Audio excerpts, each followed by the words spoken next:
Good morning. It is July 13th and it's time for our daily dose of good news. So today we're reading from Acts chapter 23, verses 12 through 35. I'm going to give you a smidge of backstory so you can understand context. Acts is, as you may already know, the book that describes the formation of the church. And in it is a lot about Paul, who goes on multiple missionary journeys. And at this point in the text, he's done 3 of those, and he has now returned to Jerusalem. There has been an uproar at the temple, and they have begun to try him with the council. In that, he gets struck in the mouth at instructions by the high priest because they think he's saying something blasphemous. Paul responds a little heatedly to that, and they say, "How are you insulting the high priest?" And basically the soldiers take him by force and take him to the barracks. I'm going to skip one verse and circle back to it, but I'm going to start here at verse 12. In the morning, the Jews joined in a conspiracy and bound themselves by an oath, neither to eat nor drink until they had killed Paul. There were more than 40 who had joined in this conspiracy. They went to the chief priests and elders and said, "We have strictly bound ourselves by an oath to taste no food until we have killed Paul.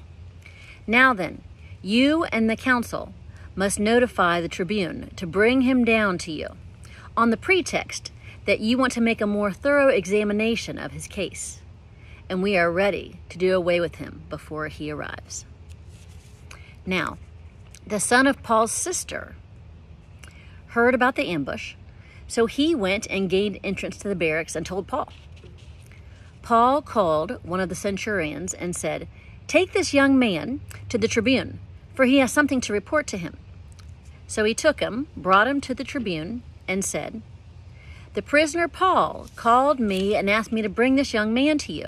He has something to tell you." The tribune took him by the hand, drew him aside privately, and asked, "What is it then that you have to report to me?" He answered, "The Jews have agreed to ask you to bring Paul down to the council tomorrow, as though they were going to inquire more thoroughly into his case. But do not be persuaded by them, for more than 40 of their men are lying in ambush for him. They have bound themselves by an oath neither to eat nor drink until they kill him. They are ready now and are waiting for your consent." So the tribune dismissed the young man, ordering him, "Tell no one that you have informed me of this." Then he summoned 2 of the centurions and said, "Get ready to leave by 9 o'clock tonight for Caesarea, with 200 soldiers, 70 horsemen, and 200 spearmen. Also, provide mounts for Paul to ride and take him safely to Felix, the governor." He wrote a letter to this effect. "Claudius Lysias, to His Excellency the Governor Felix, greetings. This man was seized by the Jews and was about to be killed by them. But when I had learned that he was a Roman citizen, I came with the guard and rescued him. Since I wanted to know the charge for which they accused him, I had him brought to their council. I found that he was accused concerning questions of their law, but was charged with nothing deserving death or imprisonment. When I was informed that there would be a plot against the man, I sent him to you at once, ordering his accusers also to state before you what they have against him." So the soldiers, according to their instructions, took Paul and brought him during the night to Antipatris. The next day, they let the horsemen go on with him while they returned to the barracks. When they came to Caesarea and delivered the letter to the governor, they presented Paul also before him.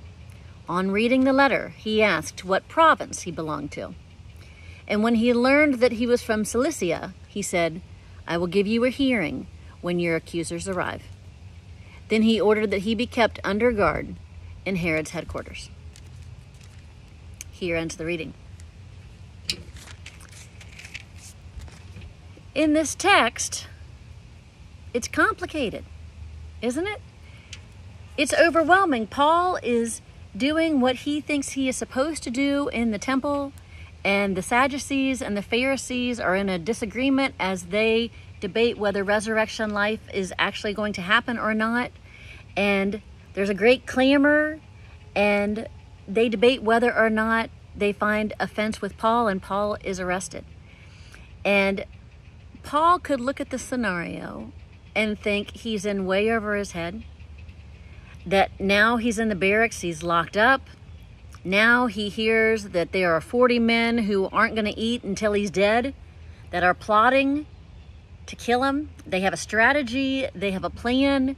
It's basically evolving right in front of him. There's little time for Paul to have any defense. And yet, his nephew finds out about it, tells Paul. Paul directs his nephew where to go to convey the information to the person who can impact what happens next. But it's complicated, and it seems overwhelmingly difficult. He's facing pretty bad odds. Is he really going to be rescued? Is he going to be taken care of? Is he going to be killed? He could wonder all of those things. And he might. Except that I skipped a verse. I did not read verse 11 to you. I started the story at verse 12. Verse 10 is when he's arrested and taken to the barracks.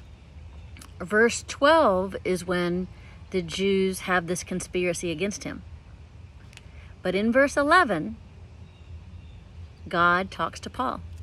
And this is what happens in verse 11.